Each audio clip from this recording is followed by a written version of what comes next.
처음부터 끝까지는 다 모르겠어요. 통독을 전부 다 할 수 있는 시간적 여유도 없겠지만은 문체가 아무래도 옛날 문체가 많으니까 단어가 약간 저희 수준에 맞지 않아. 다양한 인물? 그래서 어려운 것 같아요.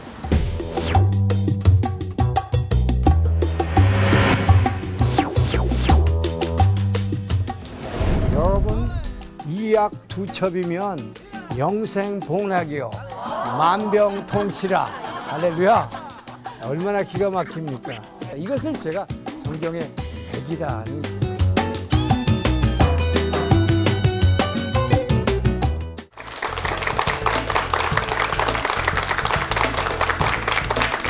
안녕하십니까. 여러분 안녕하세요. 오랜만에 뵙습니다. 그동안에 우리가 구약을 했고요. 이제 오늘은 이제 신약으로 들어가겠습니다. 구약은 창세기부터 말라기 이르기까지 39권의 성경이 처음 창세기부터 계속 시작해서 각 권마다 하나님의 아들 메시아 기름 부은 자가 이 땅에 오실 것을 계속 예고를 해왔죠. 특별히 이 아브라함의 언약과 또 다윗과의 언약을 통해서 이 다윗의 자손으로 구체적으로 그 기름 부은 메시아가 올 것을 구약에서 약속을 하셨습니다. 자, 그래서 마태복음 1장 1절을 신약을 딱 펼치는 순간 우리는 무슨 말씀을 보게 되느냐 하면 바로 그 구약에서 약속한 대로 아브라함의 언약과 다윗의 언약이 이제 막 탄생하신 예수 그리스도 안에서 성취되었다라고 선포하는 것입니다. 그래서 아브라함과 다윗의 자손 예수의 세계라. 할렐루야. 아멘. 구약에서 그렇게 계속 일관되게 약속하셨던 그 기름 부은 하나님의 아들이 이 땅에 오셨음을 선포하는 것으로 시작됩니다. 자, 그러면 신약에서 예수님이 이 땅에 오심으로 말미암아 무슨 일을 하러 오셨는가? 우리는 그분이 이 땅에 오신 목적에 대해서 뭐 여러 가지로 말합니다만 한 세 가지로 요약을 할 수 있을 거예요. 첫째로는 예수님이 이 땅에 오신 목적은 기본적으로 성경에서는 하나님은 어떤 분이라고 하십니까? 하나님은 사랑이시라. 자, 근데 사랑이신 하나님이 영으로 계시기 때문에 눈에 보이지 않죠. 네. 자, 그럼 보이지 아니하시는 그 영으로 계신 하나님이 여러분과 나를 사랑하는지 아닌지 어떻게 아느냐 말이에요. 그죠? 자, 그렇기 때문에 이 아들이 오신 가장 중요한 목적은 뭐겠습니까? 보이지 않는 영으로 계신 그 하나님이 여러분과 나를 정말로 사랑하신다는 그 사랑을 우리에게 구체적으로 우리 사람 모습으로 오셔서 드러내 주시기 위해서. 할렐루야. 아멘. 네, 바로 그 하나님은 사랑이시라는 것을 우리에게 나타내 주시기 위해서 오셨다. 자, 그게 첫 번째겠죠. 네. 자, 두 번째는 뭐겠습니까? 이 복음서를 마치면서 이 후반을 가면 전부 예수님이 이 땅에 오신 목적을 뭐에 집중하고 있어요? 여러분과 나의 죄를 사하시기 위해서 대제사장으로 오신 예수님. 히브리 9장 12절의 말씀처럼 염소나 송아지 피로 하지 아니하시고 오직 자기의 피로 영원한 속죄를 삼으사 단숨에 지성소로 들어가셨느니라. 할렐루야. 아멘. 바로 구약에서 오랫동안 제사장들이 양과 염소의 피로 제사 드림으로 말미암아 우리의 죄 사함의 이 예표로 보여줬던 구약의 모든 제사 의식을 예수님이 십자가에서 자신의 피를 들여서 영원한 속죄로 단숨에 한 번에 대속하심으로 말미암아 이제 구약에 계속되던 날마다 지내던 제사의식을 폐하고 여러분과 지금 내가 하고 있는 뭐예요? 예배로 바꿔주신 것입니다. 할렐루야. 이게 얼마나 은혜인지 몰라요. 그죠? 네. 이것이 바로 우리의 죄를 대속하시기 위해서 십자가를 지시기 위해서 오셨다. 근데 그것만으로 그분이 오신 목적이 다 설명되는 게 아니라는 것입니다. 그것은 구약에서 우리가 구약 마지막 부분에서 이 이스라엘이 멸망할 때에 예언자들을 통해서 하나님이 어떤 약속을 주셨습니까? 이제 이 땅에 세워질 하나님 나라는 이제 이스라엘 백성을 통해서 예배하는 공동체를 이룰 때에 하나님 나라 이 땅에 세워주시겠다는 약속이 이스라엘 실패함으로 말미암아 이제는 새 영을 부어주겠다. 새 언약을 너에게 주겠다. 이젠 더 이상 돌판에다가 말씀을 주시지 않고 바깥에 써있는 글자가 아니라 이 말씀을 너희 가슴에 새겨주리라. 할렐루야. 얼마나 감사해요. 그래서 성령을, 새 영을 부어주고 우리에게 새 마음을 부어주심으로 말미암아 이제는 이 주어진 이 말씀이 글로서만 주시는 것이 아니라 이 말씀을 받을 때 성령으로 말미암아 말씀을 머리가 아닌 가슴으로 받아낼 수 있는 놀라운 그 일을 이루기 위해서 성령을, 바로 여러분과 내게 영을 부어주시기 위해서 예수님이 이 땅에 오셨다. 할렐루야. 정말 감사해요. 자, 그러면 이렇게 오신 예수님, 자, 그러면 예수님이 이 땅에 와서 무슨 일을 하셨고, 자, 그것을 통해서 우리에게 어떤 약속을 주는 것이 바로 이 신약인가. 자, 우리 신약 27권이죠. 신약의 구조를 한번 보겠습니다. 자, 신약의 구조는 구약과 달리 아주 간단하죠. 신약은 27권. 구약은 세 파트로 되어 있었는데 신약은 두 파트로 나눌 수가 있다. 근데 구약에서도 역사서, 시가서, 예언서가 있었는데 그 중에 구약의 뼈대가 되는 기둥이 뭐라고 그랬어요? 역사서라고 그랬어요. 네. 자, 신약에도 역사서가 있다. 신약에도 이 역사서가 핵심이 되는 것입니다. 역사서가 5권이 되고 27권 중에서 편지가 많이 붙어 있어요. 편지가, 서신서가 22권이다. 그래서 신약의 특징을 보게 되면 신약에는 유난스럽게 이 러브레터가 잔뜩 붙어 있다. 할렐루야. 하나님은 사랑이기 때문에 사랑하는 자에게 편지를 보내신다. 자, 그래서 이 역사서가 5권인데 신약에도 우리 때문에 역사서가 신약의 말하자면 기둥뿌리라고 생각하시면 돼요. 구약도 마찬가지였지만. 그럼 이 역사서 5권은 어떻게 됐습니까? 우리가 잘 아는, 제일 먼저 신약을 펼치면 복음서 4권이 나오죠. 자, 우리가 잘 아는 대로 마태, 마가, 누가, 요한, 자, 이렇게 4복음서가 나와요. 그리고 나서 행전이 하나 나오는데 이 사람들이 움직인 이야기죠. 그래서 액스, 그 움직인 이야기는 이 복음서는 예수님이 바로 이 땅에 오셔서 하나님의 아들, 즉 하나님이신 그분이 이 땅에 사람으로 오셔서 무슨 일을 행하셨는가. 자, 그래서 이 복음서를 역사서니까 구약에서는 10개의 시대로 나눴는데 이건 2개의 시대로 나눌 수 있다, 신약은. 복음서라는 것은 바로 예수님이 직접 사람으로 오셔서 이 땅에서 활동하셨던 시대. 그래서 예수 그리스도 시대라 이렇게 붙일 수가 있을 거예요. 그런데 예수님이 십자가를 지고 부활해서 승천하신 후에 우리에게 성령을 보내주셨습니다. 그런데 그 성령은 보이지 않는 영이신 그분이 직접 일하시는 게 아니라 이 사도들, 예수님이 키우신 12명의 사도들을 통해서, 제자들을 통해서 일하시고 바로 그 예수님을 영접한 여러분과 나를 통해서 일하신다. 할렐루야. 아멘. 자, 그래서 그 제자들을 통해서 일하신 그 액스, 사도행전. 그래서 이것은 제자들이 사도행전이라고 붙였지만 사도들이 행한 것이 아니라 실제 주인은 누구예요? 그들의 안에 들어오신 예수님의 영인 성령의 행전이다. 그래서 이것을 성령시대라고 하는 것입니다.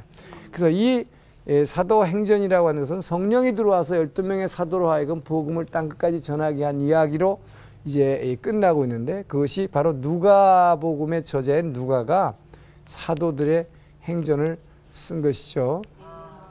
자, 그래서 누가는 가이오라고 하는 어떤 그 당시 로마의 그 귀족에게 이 말하자면 복음을 전하기 위해서 편지를 쓰면서 처음엔 예수님의 생애에 대해서 설명해주고 그 다음에 예수님의 십자가의 죽음과 부활로 말미암아 그 제자들을 통해서 성령이 이 땅에 어떻게 임했고 그 성령을 통해서 어떻게 교회가 탄생했고 이 교회가 어떻게 땅끝까지 퍼져나가는지를 설명해 준 것이 바로 사도행전인 것입니다.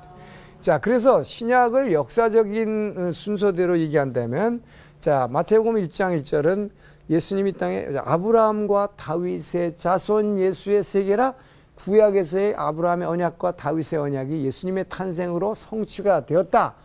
자, 그것을 선포한 다음에 이제 뭐예요? 그 예수님이 이 땅에서 사역하신 후에 성령이 임하셔서 성령이 사도들을 통해서 땅끝까지 복음을 전파하게 하는 거예요. 사도행전 28장이 뭘로 끝납니까? 사도 바울이 로마에 도착해서 이제 거기서 복음을 전하고 있는 이야기로 어정쩡하게 신약이 끝나요. 예, 그렇죠. 사도 바울이 거기서 도착해가지고 그 다음에 구체적으로 뭐 어떻게 사역을 했는지 이야기가 없습니다. 예. 근데 왜 신약이 그렇게 어정쩡하게 끝났을까? 그게 신약의 끝이에요. 여러분, 신약의 이야기는 여기서 끝입니다. 이야기 끝. 그런데 뒤에 보니까 로마서가 나오네. 그렇죠? 제가 옛날에 성경을 몰랐을 때는 로마서는 이런 얘기인 줄 알았어요. 사도 바울이 사도행전 끝을 보니까 로마에 도착했다.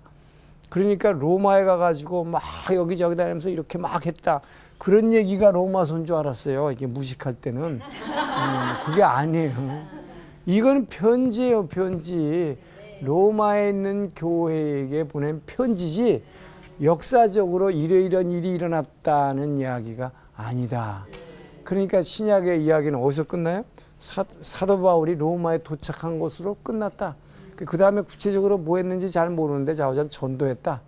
왜 이렇게 끝을 냈을까요? 바로 여러분과 내가 뭐예요?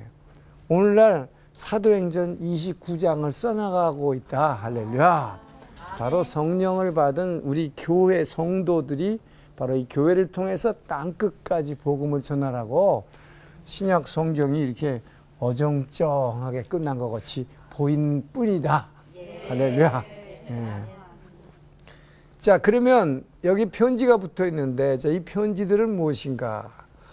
편지들을 쓴 저자가 우리가 잘 아는 바울. 자, 바울이 쓴 것을 바울서신이라고 하는데 바울이 22권 중에서 자그마치 13권이나 썼다. 근데 이 편지는 누구에게 썼느냐가 중요하다. 그러니까 이 바울 서신서는 누구에게 바울이 썼느냐에 따라서 수신자에 따라서 그 이름이 붙어지는 것입니다. 자, 그냥 누구한테 보냈어요? 제일 먼저는 교회에게 보낸 것입니다. 교회에 보낸 게 제일 많아요. 9권. 그 다음에 목회자들에게도 보냈습니다. 이 목회자들에게 보낸 게 4권. 자, 그래서 교회에 보냈어요. 그래서 로마 교회에게, 그 다음에 뭡니까? 고린도 교회에게 2번에 걸쳐서 전후서, 갈라디아 교회에게, 빌립보 교회에게, 에베소 교회에게, 빌립보 교회에게, 골로새 교회에게, 그 다음에 데살로니가 교회에게 2번에 걸쳐서 전후서. 자, 그래서 이게 전부 로마 교회 보내니까 로마서가 됐고 고린도 교회 됐으니까 고린도전후서가, 갈라디아 교회에게 보냈기 때문에 갈라디아서가 돼. 그러니까 누가 받았느냐, 그죠? 네, 목회자들에게도 보냈습니다. 바울의 믿음의 아들인 디모데에게, 그래서 2번에 걸쳐서, 그래서 디모데 전후서, 그 다음에 디도에게, 그리고 빌레몬 집사에게. 자, 이렇게 해서 결국 교회와 목회자에게 보냈다는 걸 알 수 있습니다. 그래서 여기서 여러분이 알 수 있는 것은 이 서신서라고 하는 이 편지들은 우리가 언뜻 듣기에는 이 편지를 누구한테 보냈을까? 예수 안 믿는 사람한테 편지 보내가지고 예수 믿고 구원 받으시오라고 해야 될 것 같은데 그런 것이 아니다 하는 거예요. 바로 이 편지는 누구한테 보냈어요? 여러분과 내 같이 이미 예수를 믿은 성도들에게 보낸 것이다. 할렐루야. 아멘. 그럼 이것이 도대체 무슨 편지일까? 궁금하지 않을까요? 네. 궁금하죠. 그 서신서를 봐야 돼. 그러니까 네. 서신서 안 보면 이 궁금증이 풀리지 않을 거 아니에요. 그죠? 네. 왜 예수 믿고 우리 다 구원받았는데 뭐 하라는 얘기일까? 여기다가 이 사랑의 편지, 러브레터예요. 네. 자, 이게 굉장히 의미가 있다는 것이죠. 나중에 보겠습니다. 그 다음에 이거를 그 나머지 9권을 일반 서신 또는 공동서신이라고 하는 9권이 붙어 있습니다. 이것은 여기서는 바울이 쓴 것이 분명하기 때문에 바울 서신이라는 이름이 붙여졌는데 이것은 바울 이외에 다른 사도들도 편지를 썼어요. 바로 교회들에게. 근데 이것은 그렇기 때문에 누가 썼느냐. 저자의 이름이 붙어요. 여기는. 근데 제일 앞에 나오는 것이 히브리서. 근데 사람 이름이 나오는데 왜 히브리서는 사람 이름이 안 나오고 히브리 사람들이라는 이름이 이렇게 나오니? 이것은 처음에 이것이 성경의 신약의 정경으로 들어갈 때는 바울이 쓴 걸로 여겨졌기 때문에 신약의 성경으로 들어갔어요. 그런데 나중에 신학자들이 계속 연구해 보니까 앞만 봐도 이것은 바울이 쓴 것 같지 않다. 그래서 이게 히브리 사람들을 위해서 썼다 그래서 이름을 그냥 이렇게 히브리서라는 이름이 붙은 것입니다. 근데 이제 그 외에 다른 서신들은 저자의 이름이 나와요. 자, 그래서 그 히브리서 다음에 뭐죠? 야고보서죠. 야고보는 예수님의 누굽니까? 친동생이에요. 제자들의 이름이 야고보라는 이름이 2명이나 있는데 그 제자가 아닙니다. 예수님의 친동생. 그 다음에 이 사도 요한이 뭐예요? 요한이 1, 2, 3서가 있고 베드로도 썼죠. 베드로도 전후서를 썼어요. 그리고 나서 유다라고 하는 사람도 썼는데 이건 가론 유다가 아니겠죠.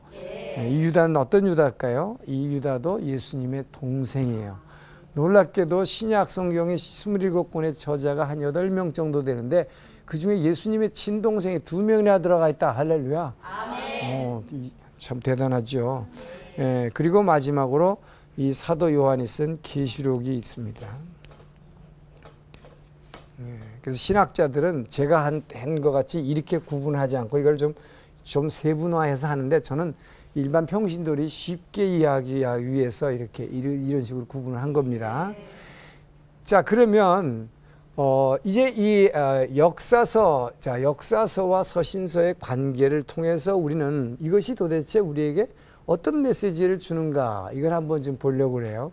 자, 역사서라고 하는 것은 이 복음서와 사도행전이라는 것은 이 복음서는 기본적으로 4권의 복음서는 뭡니까? 이 복음서의 핵심 메시지는 바로 우리가 잘 알고 있는 요한복음 3장 16절 뭡니까? 하나님이 세상을 이처럼 사랑하사 독생자를 주셨으니 누구든지 저를 믿으면 그죠?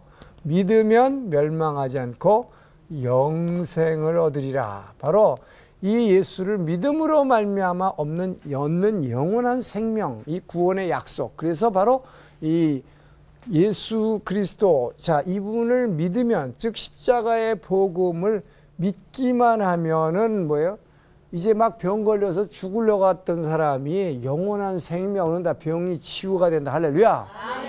자살하려고 막 했던 사람이 예수를 진짜 믿으면 영원한 생명을 얻고 살아난다. 할렐루야. 귀신 들어가지고 정신없는 사람이 예수를 진짜로 믿으면 뭐예요? 영원한 생명을 얻게 된다. 할렐루야. 바로 이것이 복음입니다. 그래서 기쁜 소식. 복음이라는 것은 이 헬라어로 유앙겔리온, 기쁜 소식이다. 자, 그래서 이 기쁜 소식이 우리에게 주어진 것입니다. 그래서 예수를 믿기만 하면 생명이 얻어진다. 그래서 예수를 믿으면 요한복음 1장 12절은 영접하는 자, 그 이름을 믿는 자에게 자녀가 되는 권세를 주셨어요. 할렐루야. 자, 얼마나 놀랐습니까?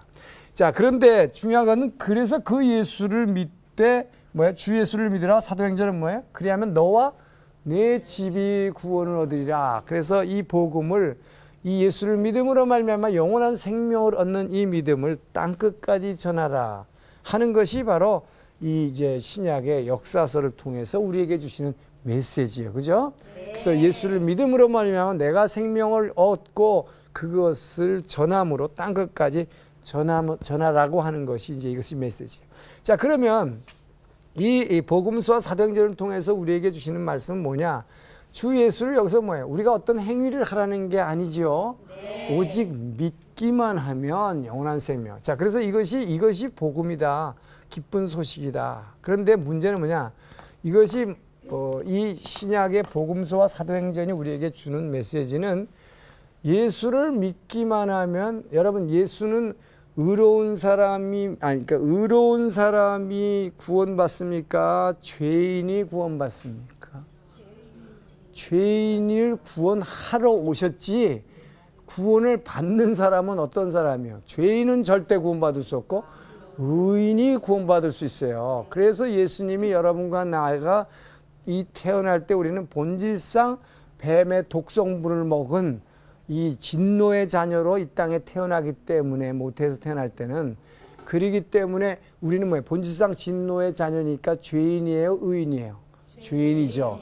바로 이 죄인을 갖다가 의인 만들어 주려고 예수님이 십자가를 지셨다. 할렐루야. 아멘. 이것을 대속의 은혜라고 하는 것입니다. 죄값은 사망인데 우리가 죽어야 될 걸 예수님이 대신 그 고통과 십자가에서 피 흘리심으로 말미암아 여러분과 나의 그 죄를 사해 주심으로 말미암아 그 사실을 믿는 자마다 영생을 얻는다. 할렐루야. 아멘. 그 사실을, 예수님의 십자가의 보혈이 내 죄를 씻어서 내가 의인 되었음을 믿는 것입니다. 할렐루야. 아멘. 그러니까 우리는 아무 공로 없지만 우리가 어떤 선한 일을 해서 구원받는 것이 아니에요. 그죠? 네. 우리는 그 예수님이 바로 행하신 일, 그 일만을, 십자가 사건만을 내가 믿음으로 아멘 하고 영접함으로 말미암아 우리를 의롭다고 칭해 주신 사건이다. 그래서 이것을 신학적으로 칭의의 구원이라고 하는 것입니다.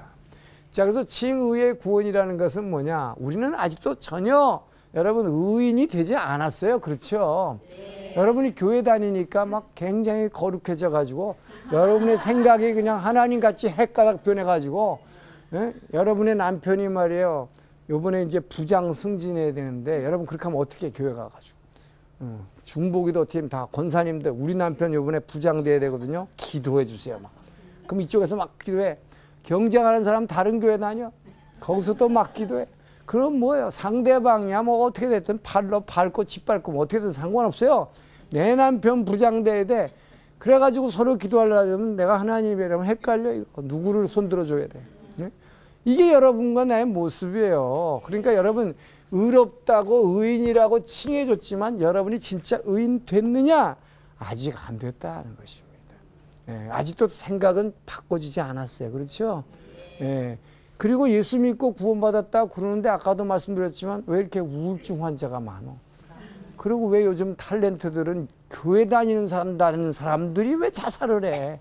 예. 이게 뭐예요? 우리가 의롭다고 칭함을 받았지만 아직 의롭게 되지, 진짜로 의인으로 변화되지는 아직 못했다는 것입니다.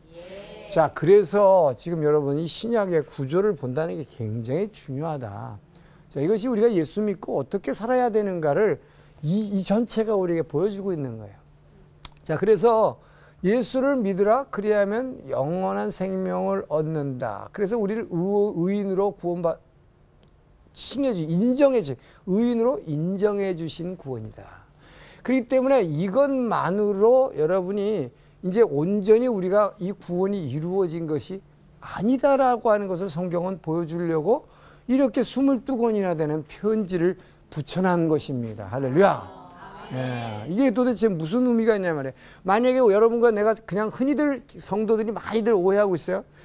우리는 예수를 믿음으로 말미암아 구원 얻기 때문에 내가 특별한 행위를 한 게 아니라 믿음으로서 나 예수 믿었어요. 아멘 했어요. 그래서 예수님 받아들였어요. 그러니까 그냥 교회 왔다 갔다 하고 그냥 교회 가서 30분 동안 설교 시간에 그냥 졸다가 10,000원짜리 하나 던지고 나오면, 예? 천당 가는 열차표, 귀성열차, 예? 이제 추석 귀성열차표 예매해놨단 말이에요. 그렇죠? 그러니까 마치 그냥 죽으면 언젠가는 모르지만 귀성열차 올 거야. 그럼 그것만 타면 뭐야? 천국 간다, 영원. 이렇게 대개들 막연하게들 생각하고 있어요.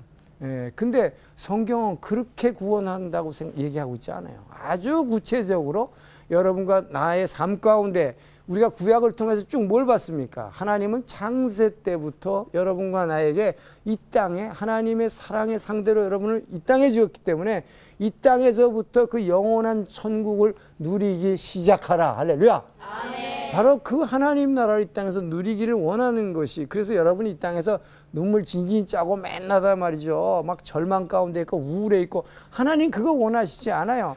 여러분들의 삶 가운데서 찬양이 터져 나오고 감격하고, 예? 아침에 눈 뜨자마자 이 새 소리 지저귀는 걸 보고 정말 참 아름다운 이 세상을 지으신 하나님 감사합니다 찬양하고 나가기를. 그러려면 어떻게 돼? 여러분이 행복해야 돼요. 또 물질이 많이 있어야 돼요, 없어야 돼요? 행복하고 있어야 되지요. 그것을 하나님 나라를 이 땅에서부터 누리기를 원하시는 것입니다. 할렐루야. 자, 그래서 그 하나님을 여러분 그 하나님은 성경을 통해서 신구약 66권을 통해서 계속 일관되게 강조하는 것은 이 천국은 믿음으로 말미암아 이 땅에서 지금부터 시작되는 것이다. 여러분, 이 굉장히 중요한 메시지입니다. 그런데 우리가 그냥 예수를 믿음으로 믿기만 하면 그냥 구원받았으니까 그 다음엔 어떻게 신앙생활을 해야 되는지를 모르기 때문에 이제 바울을 비롯해서 우리의 신앙의 선배들이 사도들이 예수 믿고 나서 진짜 하나님 나라 이 땅에서 누리려면 이 놀라운 구원을 너희 삶 가운데 성취하려면 이렇게 살아라. 할렐루야.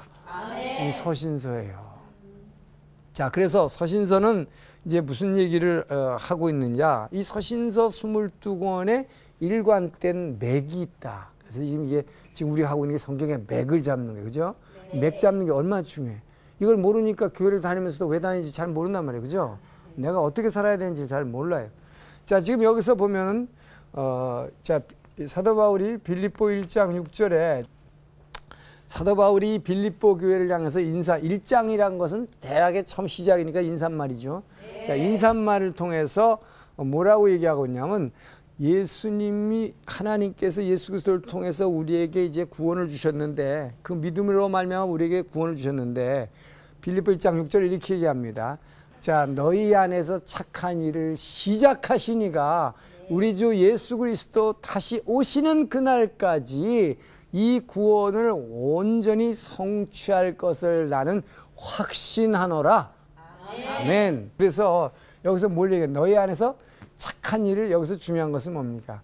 착한 일을 시작하신이라고 설명하고 있는 게 중요하다 이 말이에요.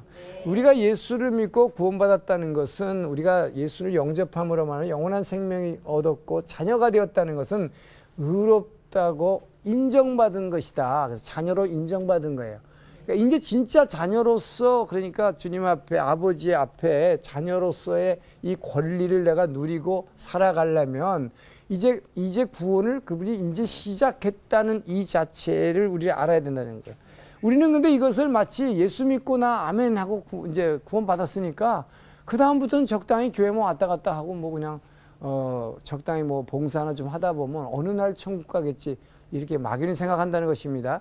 근데 그것이 아니라 말이에요. 지금 뭐라고 사도 바울도 너희 안에서 착한 일을 시작하시니가 언제 이 구원을 온전히 이룬다고요? 주님 다시 오시는 날까지 이 구원을 너희 안에서 온전하게 이루기를 확신한다고 사도 바울은 우리에게 얘기하고 있는 것입니다. 그러니까 어디까지나 뭡니까? 우리가 예수 믿고 구원받았다는 것은 구원의 시작이다. 이제부터다 하는 거예요. 여러분. 이게 굉장히 중요한 거예요. 이것을 많은 성도들이 오늘 알지 못한다는 것입니다. 그렇기 때문에 교회 다니면서 자꾸 딴짓거려요. 이제 이 구원은 우리가 아멘하고 믿은 영접한 것은 시작이다. 자, 그래서 사도 바울은 바로 이 빌립보서를 통해서 뭐라고 얘기하냐? 빌립보 2장 12절에서 13절 이렇게 얘기합니다. 자, 너희는 바로 너희에게 준 이 구원을 성취하라 라고 빌립보 2장 12절 얘기해요.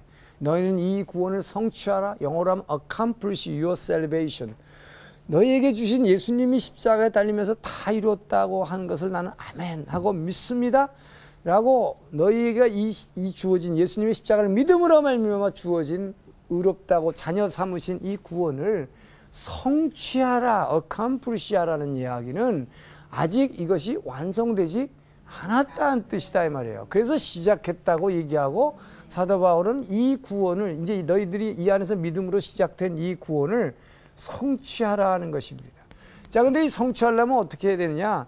두렵고 떨리는 마음으로 이 구원을 성취하라고 빌립보 2장 12절은 얘기하고 있는 것입니다. 자, 그럼 두렵고 떨림으로 그랬는데 그럼 우리가 예수 믿고 나서 막 덜덜덜덜 떨란 얘기요? 막 무서워하라는 얘기요?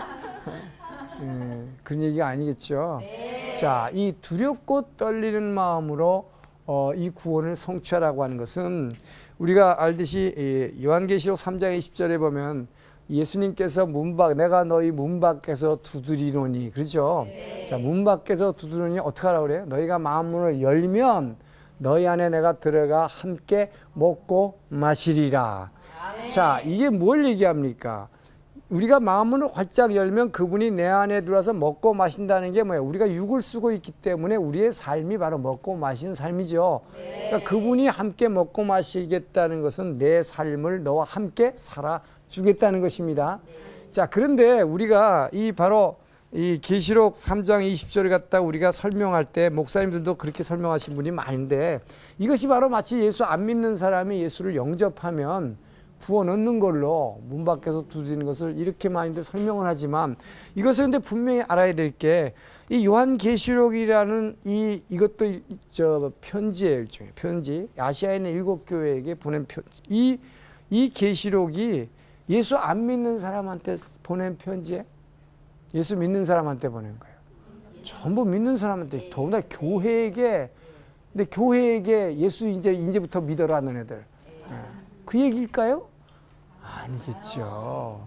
이거를 우리가 분명히 알아야 된다 이 말이에요.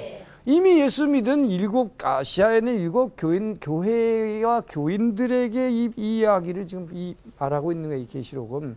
우리가 이것을 분명히 알고 봐야 되죠. 그죠? 그러니까 이제 예수 믿으십시오. 영접하시오. 그 얘기가 아니다 이 말이야. 그러니까 두드린다는 얘기는 뭐예요? 예수님이 일단 이미 찾아오셨는데도 불구하고 예수님이 오셨다 이제 우리 안에 오셨어요. 안에 오신 건 뭐냐? 이 건물, 이 건물, 이 흙으로진 이 건물 이거 누구 거예요? 이 소유주가 하나님 거예요. 내 거 아니에요. 이거 다 내 거라고 생각하는데 고린도전서 6장 그 19절 보면 뭐라고 되어 있습니까? 너희 몸은 하나님께로부터 받은 바 성령이 거하는 전인 줄 알지 못하느냐? 이것이 뭐예요? 그의 피로 사신 바 되었으니 이것은 너희 것이 아니라 분명히 하셔야 돼요. 이거 내 거 아니에요. 그래서 우리가 예수를 믿었다는 얘기는 이미 이것은 내 것이 아닙니다라는 고백을 한 것입니다. 자, 피로 사신 바 되었어요. 그래서 그분이 자기 주인집에 찾아오셨다. 내 안에 오셨다는 것은 여러분이 아멘 함으로 말미암아 그분이 내 안에 오셔서 주인이 주인집에 찾아오신 거예요.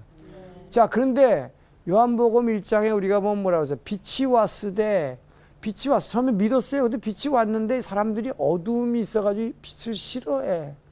그래가지고 빛을 있는 도로 잘 나가려고 하잖아. 여러분, 우리가 예수를 믿었지만 예수님의 영이 그래서 우리 안에 찾아오셨어요. 자기 집에 찾아오신 것입니다. 주인이 주인 집에 찾아오셨다. 그런데 말하자면 주인 방에 계셔야 안에 오셔서. 근데 주인 방에 계시니까 여러분은 내 안에서 내 방에 지금 있어요. 여러분, 내 방.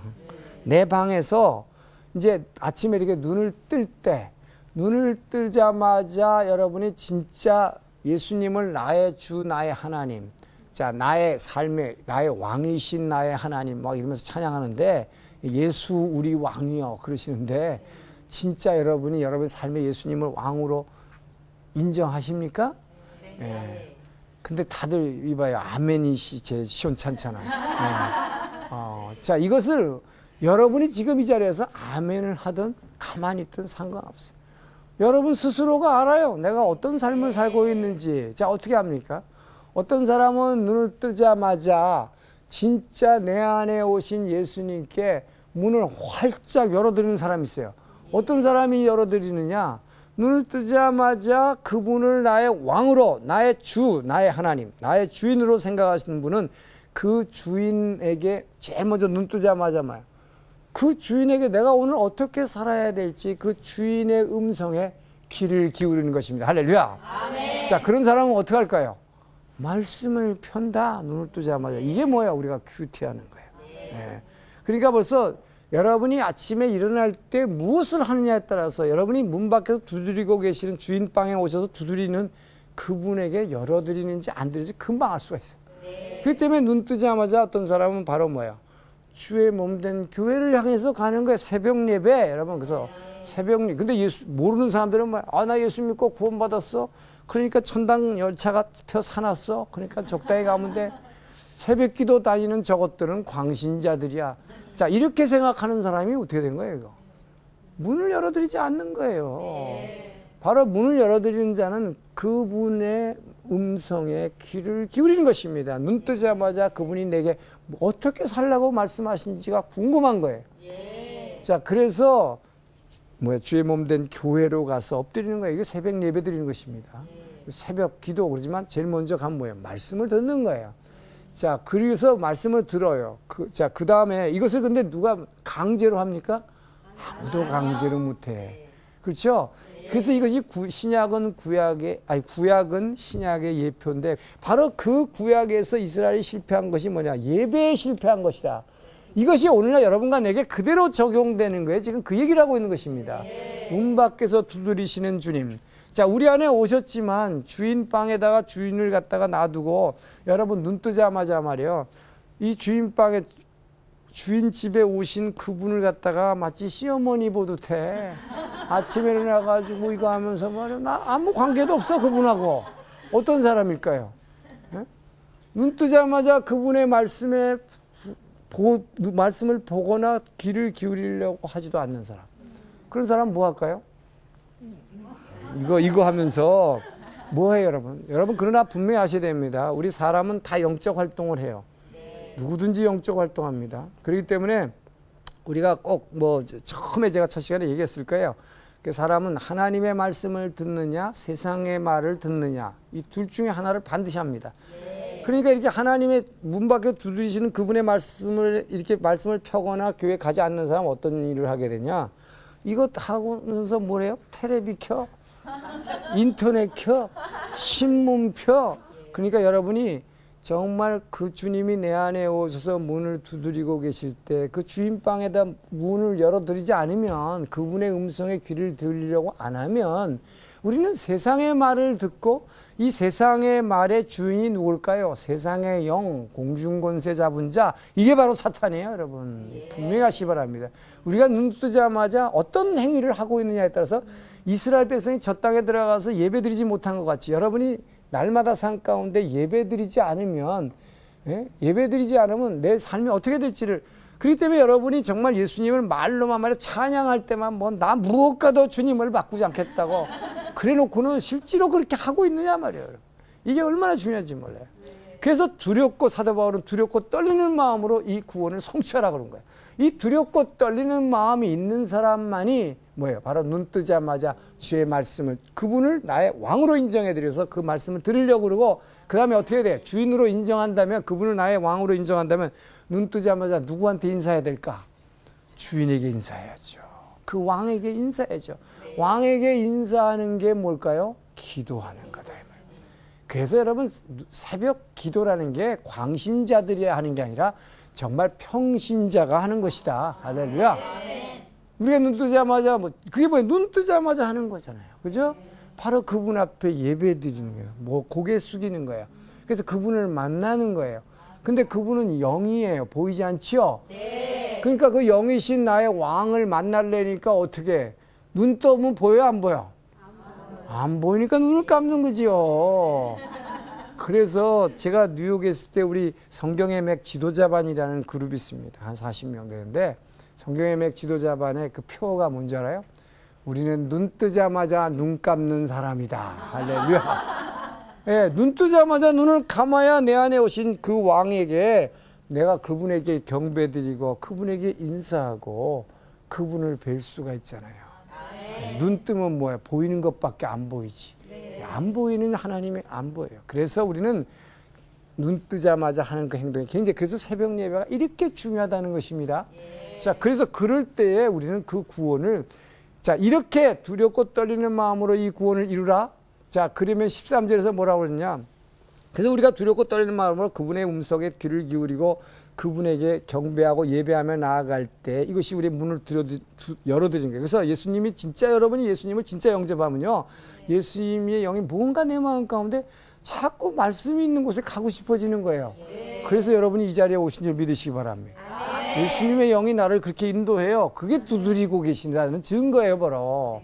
근데 예수를 믿었지만 진짜로 영접하지 않은 사람은요, 그런 마음이 하나도 없어. 성경 말씀에 관심도 없고 성경 공부하는데 가려고도 안 해요. 그게 뭐예요? 이 두드리는데도 이것조차도 들리지도 않아요. 그래서 여러분, 이게 얼마나 중요한지 아셔야 돼요. 자, 이렇게 해서 마음을 활짝 열고서 이제 두렵고 떨림으로 이 구원을 이루어 드리려고 하면 내가 하는 게 아니다. 13절 보니까 놀랍게도 빌립보 2장 13절. 그리하면 뭐예요? 너희 안에서 행하시는 이는 하나님이시니 그 하나님이 너희로 깊은 소원을 두고 행하게 하시느니라. 할렐루야. 어떻게 행하게 해요? 하나님의 기쁜 뜻을 따라서 이 말씀, 우리에게 주신 이 말씀대로, 오늘 주신 이 말씀대로 순종하며 살 수 있도록 행하게 해 주신다. 할렐루야. 아멘. 이 일을 행하게 하시려고 주의 영이, 성령이, 예수의 영이 내 안에 찾아오셨음을 믿으시기 바랍니다. 아멘. 그 얘기를 하는 거예요. 이 편지는 전부 그 얘기를 하고 있어요. 그래서 서신서의 22권은 다 똑같은 일관된 이야기를 하고 있어요, 지금. 예. 그래서 이 구원을 이루라. 자, 그래서 그러면 우리가 구원을 이루라고 그러는데 이 구원을 이루라는 게 그러면 뭐냐는 거예요. 그 예수님의 영이 내 안에까지 이렇게 십자가에 죽으시고 부활하셔서 성령을 보내서 이 안에까지 찾아오신 그분이 도대체 내 안에 와서 그 일을 행해 주신다고 그랬는데 그걸 통해서 이루려고 하시는 일이 목표가 뭐냐 하는 거예요. 예. 그것이 바로 뭐 과거에 릭 워렌이 무슨 뭐죠? 목적 이끄는 사람 잘 알죠? 하나님은 여러분 한 사람 한 사람 가서 목적을 가지고 계신다는 거. 자, 그 목적이 뭔가? 그것이 에베소 1장 4절을 보면, 에베소 1장 4절을 보면 여러분을 향한 그분의 목적이 나옵니다. 그 목적은 뭐냐? 이 창세전에 하나님 아버지께서 여러분과 나를 사랑하시사 여러분과 나를 그리스도 안에서 택하셨다 그랬어요. 이 세상을 짓기도 전에 이미 그리스도 안에서 여러분과 나를 예수님의 자녀로 이미 그분 예수 안에서 잉태하신 것입니다. 할렐루야. 아멘. 얼마나 놀라워요. 그래서 하나님은 우리 사랑이라고 그러는 거예요. 그런데 그렇게 하신 이유를 설명하는 거예요. 왜 그렇게 하셨냐? 왜 창세전부터 짓기도 전에 여러분과 나를 예수 안에다가 이미 택해서 잉태를 했느냐?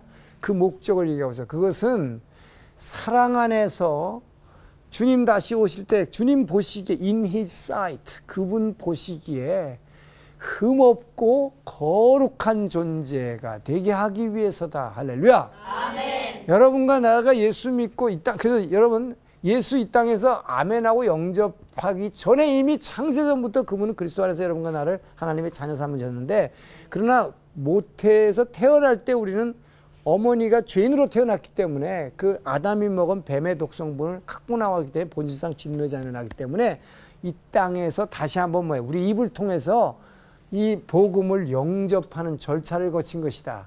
이것이 바로 믿음으로 말미암은 구원이에요. 그죠? 근데 우리가 아멘하고 이렇게 구원 얻었지만 이제 이 서신서들이 이야기하는 것은 예수를 믿고 나는 것은, 믿은 것은 이제 시작이 불가하다. 그러니까 이제부터 어떡하라? 이 구원을 성취해야 되는데 이 성취하는 방법은 두렵고 떨리는 마음으로 날마다 주님 앞에 말씀에 귀를 기울이고 그분 앞에 기도하면서 나가는 것이다. 자, 그렇게 하면 어떻게 변화시키느냐? 그분은 우리 안에서 우리를 주님 보시기에, 마지막 그분이 오셨을 때 그분 보시기에 거룩하고 흠없는 존재로 변화. 할렐루야. 아멘. 이렇게 하시려고 그분이 내 안에 찾아오셨다 이 말이에요. 여러분, 그러니까 이 변화가 하룻밤에 이루어질까요? 아니, 여러분 교회 다녀도 하룻밤에 생각이 안 바뀌어. 그리고 내가 막 우울하고 눌려있고 억울하고 분하고 하는 게 하룻밤에 안 바뀌어. 그죠? 이 기쁨으로 감격으로 금방 안 바뀌어. 시간이 걸려. 그죠? 자, 그래서 바로 이것을 두렵고 떨림으로 성취하라고 그랬고, 그럼에도 불구하고 주님은 우리 안에 오셔서 여러분과 나를 주님 다시 오시는 그날 그 앞에 섰을 때에 거룩하고 흠없는 정결한 신부로 서기를 원하신다. 할렐루야. 아멘. 이것이 그분이 여러분과 나를 예수를 믿음으로 말미암아 자녀 삼은 목적이요, 창세전부터 이미 그리스도로 말미암아 자녀 삼은 목적이다. 자, 그러면 이것을 좀 더 구체적으로, 그래서 우리는 여러분 예수 믿는 목표가 생겼어요. 우리의 삶을 향한 그분의 목적, 한 사람 한 사람의 목적이 뭐예요? 주님 오시는 날 그분 앞에 섰을 때 여러분 한 사람 한 사람이 다 거룩한 신부로, 흠없는 신부로 서기를 원하시는 것입니다. 네. 자, 그런데 그렇게 흠없고 거룩한 신부로 이 서기를 그분이 원하시기 때문에, 그러나 여러분 속으로는 자신이 없어요. 내가 어떻게 그렇게 할 수 있을까? 그러나 그분이 그 일을 해주시려고 내 안에 오셨다. 너희 안에서 행하시는 일은 누구라고요? 하나님이시니. 그분이 너희로 행한다고 그랬지 너희가 그렇게 스스로 되는 게 아니다는 것입니다. 그 일을 해 주시려고 왔어요. 근데 여러분이 내가 해야 될 일은 뭐예요? 두렵고 떨리는 마음으로 그분을 왕으로만 인정해 드리는 거지. 두드리는 분한테 문만 열어드리면 된다. 할렐루야. 네? 그러니까 우리가 그분의 말씀에 귀를 기울이고 엎드려 기도하는 것이다. 자, 그럴 때 우리의 목표는 뭐냐? 금없고 거룩한 존재가 되는 건데 이걸 좀 더 구체적으로 얘기한 것이 로마서예요. 이 로마서에서는 로마서 8장 29절을 통해서 우리 보러 어떻게 하라고 하면 이것도 이 같은 맥락으로 쓴 것입니다. 하나님께서 그리스도 예수로 말미암아 우리로 하나님의 자녀 삼은 것은 그 목적이 뭐냐? 바로 그리스도의 형상을 담게 하기 위해서다. 할렐루야. 그래서 여러분 주일날 설교 말씀에서 많이 들었죠? 뭐라고 그래요? 여러분은 예수 믿는 성도들은 하나님의 자녀 됐으니 이제 그리스도의 모습을 형상을 닮아서 변화되기를 바랍니다. 늘 설교를 통해 들었어요. 그죠? 자, 그래서 여러분과 나의 이제 목표가 생겼어요. 어떻게 변화되는 거? 예수님을 닮아가는 것이다. 이것이 여러분과 내가 이제 예수 믿고 구원받은 성도들이 날마다 삶 가운데 우리가 두렵고 떨림으로 구원을 이루어 드리는 것이다. 할렐루야. 네, 그분을 닮아가는 거예요. 자, 그러면 어떻게 그분을 닮아가는가?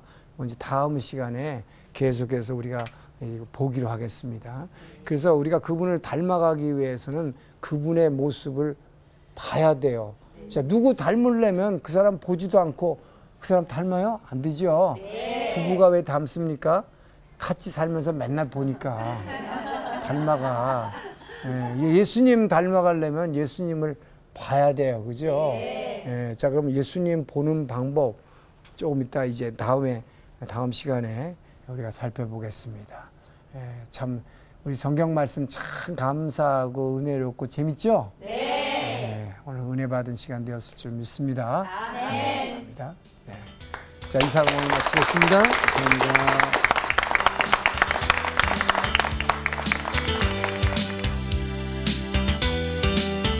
이 아들이 오신 가장 중요한 목적은 뭐겠습니까?